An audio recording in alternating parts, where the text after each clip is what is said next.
One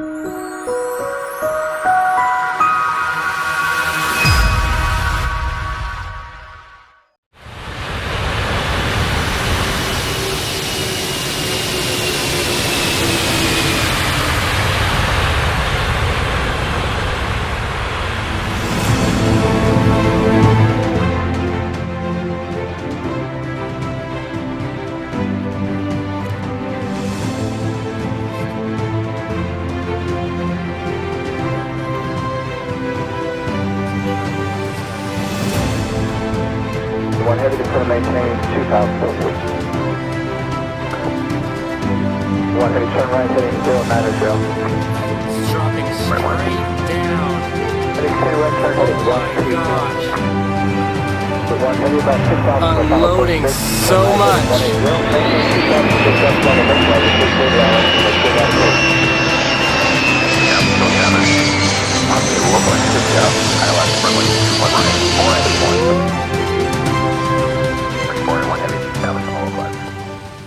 We're at the McClellan reload base today, and we have a very special guest, Captain John Grissom, who is a Cameron Park Shingle Springs resident sometime, because during his fire season, he gets home about once every 3 weeks. John, thanks for spending some time with us today. Can you explain a little bit about what goes on here at the reload base? Basically, we reload all the very large air tankers, the DC-10, the 747, the MD-87s. We'll also do our agency S2s. We don't discriminate against any aircraft. We will take anything, anybody, and they can respond to not only in California, but Nevada, Oregon, Washington. We sent retardant to Idaho. And this is pretty much self-sustained. You were telling us a little while ago you do a lot of the aircraft maintenance here. I asked John what his duties were, and he said, if you got 3 days, you can run around with me. And he said he doesn't have a hat on now, but he wears a bunch of them. He says, one day I'll be ordering toilet paper, the next day it'll be retardant, the next day it'll be jet fuel. So the guy's a very multifaceted guy. And John, how long have you been with CAL FIRE? I've been with CAL FIRE for 13 years now. Been in the fire service since 1983. What got you involved with the reload facility? Looking for a new job, something different, and this opportunity arose, so I took advantage of it. This is what, your second year down here? This will be my third summer down here. Third summer down here. And the reason, John and I are almost neighbors in Shingle Springs, Cameron Park area, and he's told me some great stories about this, so he was kind enough to let us in today and take a look, and we're going to be visiting different aircraft as we go through. So, John, you've told me that some of the aircraft that we'll see today are contract aircraft. Others are actually owned by CAL FIRE. Is that correct? Correct. We're right behind us right now is a DC-10, and just down the runway here, the taxiway is a 747.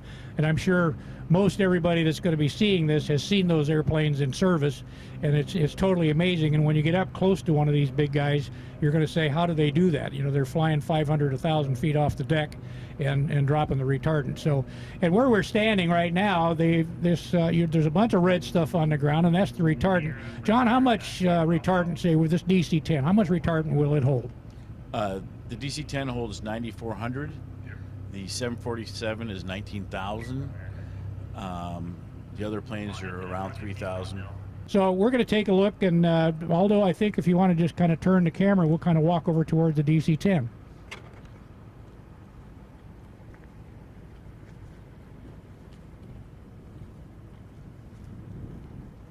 I don't think you realize it, because this airplane is pretty old. I can almost remember when the DC-10s first came out, but if you look at this, it's in great shape. This is one of the contract airplanes that John was talking about. So, and it's been amazing to see there, again, I said it a few minutes ago, it's been amazing to see the TV coverage of these big guys just coming swooping in and dumping, as you say, thousands of gallons of retardant. What would be the average turn time for, say, this DC-10? When it comes in and you guys are really battling big fires like the Mendocino Complex and the car fire, you were involved with all of those, if I'm not mistaken. What would the turn time be on this one? It depends on what the location of the fire is to the base. It takes us approximately 8 to 10, 12 minutes to load this with fuel and retardant, so we can get them out of here within that time frame. So then you have your flight time to the fire and the time they spent over the fire, and then the return trip. So the amount of retardant they handle is also relative to the amount of fuel they have to carry to get to their target. Correct. And how close it is, if they can run 3 flights on 1 tank of fuel, or do they need fuel every time? It's all depending on the weather, the heat of the day, the distance of the flight. So Now the 747, we'll see it in just a few minutes, but I think you said it holds a lot more retardant. And what's the turn time on it? he's about 19 to 25, depending. If he's the only one in the pits, we can do him in that time frame. If we're loading all 4 pits are filled, it might increase his load time since he requires more. For example, the DC-10 behind us, you got 3 crew people, is that correct? You get pilot, co-pilot, and flight engineer? On the airplane. On the airplane, right. Is it much like any fire station to where you've got crews here all the time? Yes. We have a crew of 15 people that stay here 24 hours a day. Including you, and sometimes you are here a lot more than 24 hours a day on a normal 3 or 4 day shift. So we're going to take another quick look. I think we'll have Aldo go around the DC-10 and get some different angles, and I think we'll load up in the golf cart and we'll go down and take a look at the big guy.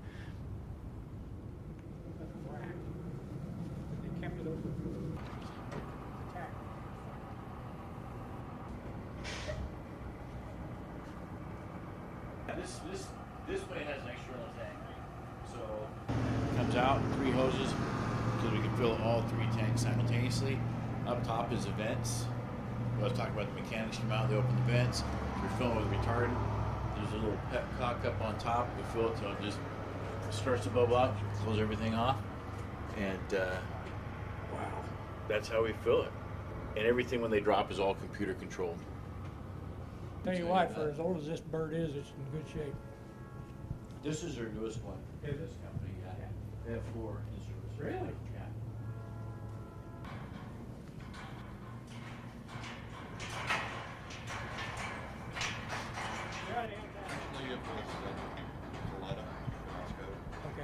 Okay. It was owned by Omni Air.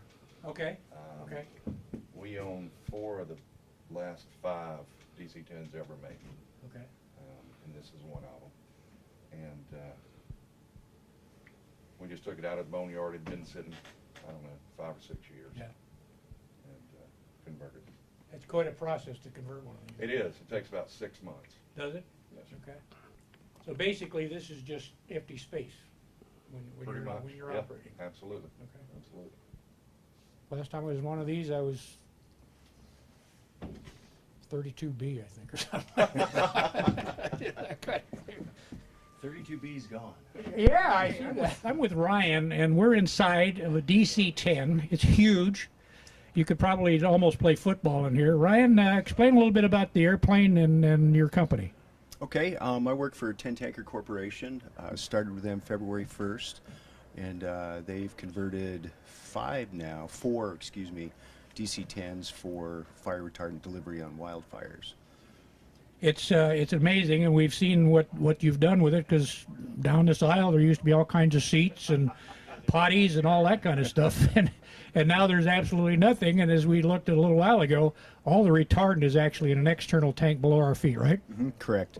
Yeah, the airplane, when it was fully configured with seats and all the galleys and stuff for flying customers, the max gross weight on it was about 580,000 pounds.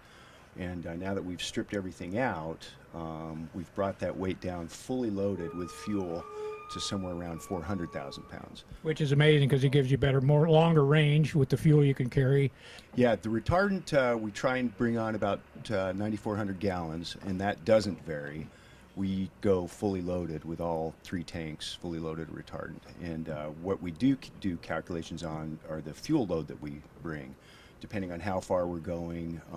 The weight of the aircraft, again, the max gross weight really doesn't play a huge factor in it, because we are so far underweight of what the aircraft was designed for. Let's say they say right now we've got a target someplace. How long would it take you to kick us off the airplane and get this thing in the air? It kind of varies with the retardant bases that we're at. Some bases can't load as quickly as others. Here in McClellan, they're very quick, so we can be up and off the ground fully loaded and in the air within about 20 minutes. Wow, that's amazing. That's amazing. Thanks for spending time with us, Ryan. And if you don't mind, we're going to look down towards the tail of the airplane. And this is awesome in here. I've like I say, I've seen them with a lot of seats and stewardesses and all that kind of thing, but this is totally gutted for obvious reasons. It lightens the weight and allows you guys to do an amazing job as you do. Thank you so much for your time. Help yourself. Enjoy. Thank you. Okay, this is the DC-10-30. That's the 30 series DC-10. It's the largest of the DC-10s. It's designed to fly with 3 crew members. We've got 2 pilots up front. Our engineer sits here in the back. He monitors all of our systems, and they're laid out.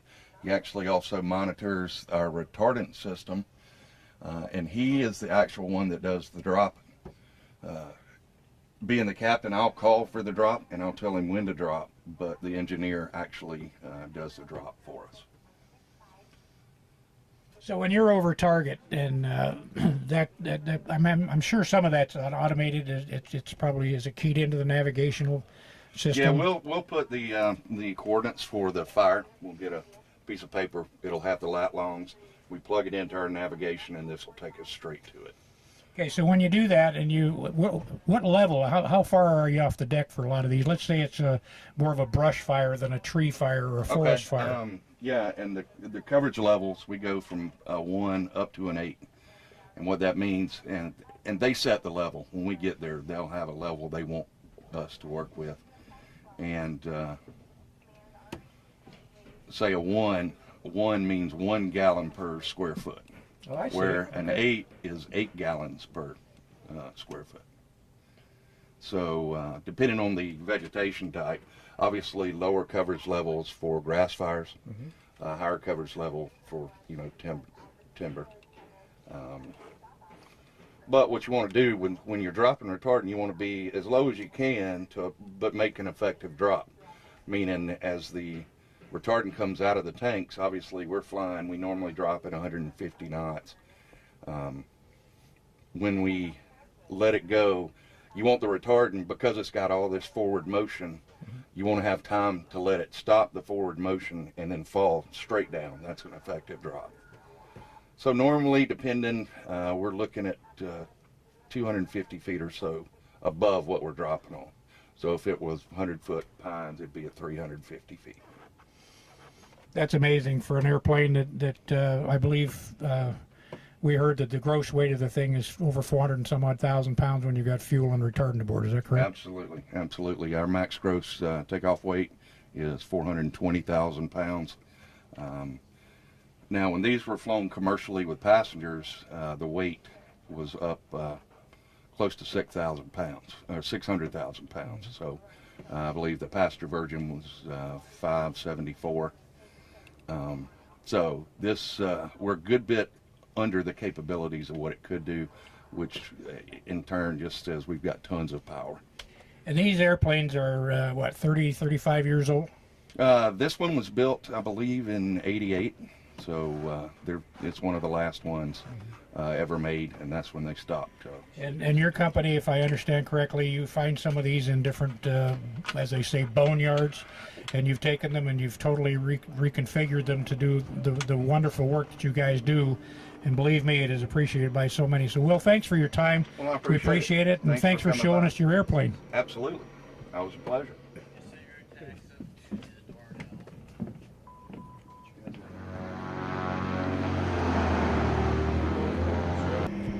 So this is the granddaddy of them all. This is number 944, a converted 747 that is being used in such great work in trying to control and put out a lot of these fires that we've been having for the last month or so. And we're riding with Captain John Grissom of CAL FIRE, and he's been good enough to give us a tour of some of these bigger aircraft. And then a little bit later we'll take a look at some of the smaller ones that perform tactical work. But this is one big airplane.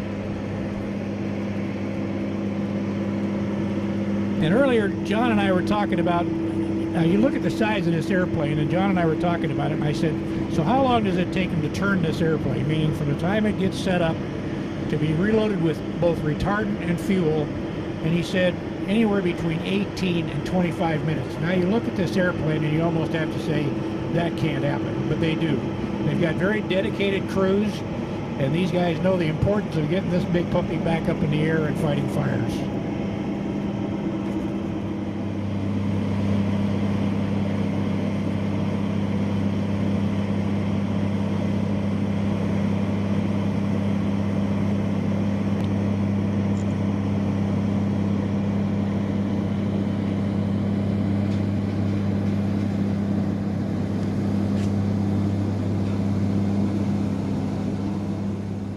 So we're walking towards one of CAL FIRE's own airplanes right now. As John explained to us earlier, some of the larger airplanes are contract airplanes. John, this is one of your own airplanes. Would you kind of describe it for us? Correct. This is a S2 turbo. This carries between 9 and 1,200 gallons, and you can see the difference of size. 19,000, and then these are a aircraft. But these are really good use for smaller 5-10 acre fires to get going, and you knock them out quickly with something like this because they can be there like that. Yep, they're our initial attack quick response aircraft. We use them on all size fires because these guys are very maneuverable. The pilots are very well trained, and they're just this is like a scalpel. That's more like a sledgehammer. That's a good comparison. So are these pilots, are they CAL FIRE pilots? They're work for a company called Dynacor. They provide the pilots for it. So how many of these do you have? Around 32, I believe. And I imagine they've been getting used quite a bit this summer. Yes, they fly the wings off them. They're as busy as could be, and they're all over the state, in bases all over the state. Basically, what they try to do is put the bases in spots where you can have an aircraft overfire within 20 minutes. But again, we're at McClellan Reload Center. It's been amazing so far. We've seen the DC-10, we've seen this guy, we've seen the 747. They've got, what are they, MD-87s, are they? MD-87s. Yeah, which used to be an old DC-9, but all equally important, and all have been playing a big part of the efforts that the CAL FIRE and other agencies have been doing the last few months with the Carr Fire, the Mendocino Complex Fire, and even some of the smaller ones. So how many companies do you have in this facility right now that are contracted to you for putting out fires? Right now we have 4, including the Dynacor that we have that works with CAL FIRE all the time. And the military, we have the National Guard in here also. So what does the National Guard use for aircraft? The C-130s, we'll, once we get past this MD-87, we'll make our way back to them.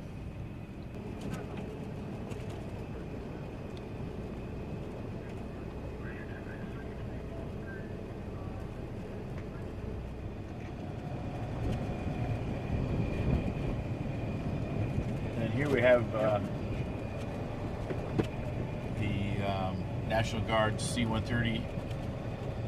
These two planes, well, the MAFS 4 over there is out of Channel Islands, California. I can't see if this is 5's Colorado, and then the other two, there's one out of Reno and Wyoming. So are these here for just for the, as you say, the fire season? Correct. Well, they're here for the fires. They'll be here till the middle of September, and then the state contracts with the National Guard, much like they do the other companies. They have an agreement through the interstate agreements and stuff, and then they can bring these guys on, just like they do with the helicopters and some of the ground forces. Like some of the other airplanes we've seen, these are long of tooth, as they say, but very durable airplanes. The C-130 has been around for a long time, but it's still used by the Coast Guard, and it's good to see that the Air National Guard are using these for such a good cause. Yep, they have a unit that slides in the back for the firefighting. When they're done doing that mission, it takes them a couple hours. They can break down that unit, slide it out, and they can go back to whatever they were doing previously. Yeah, because they were a cargo airplane, and that was when they were built and designed. That's what it was all about. And again, like a lot of the airplanes we've seen today, they've been around for a long time, but some of them have been totally refurbished and put to great use.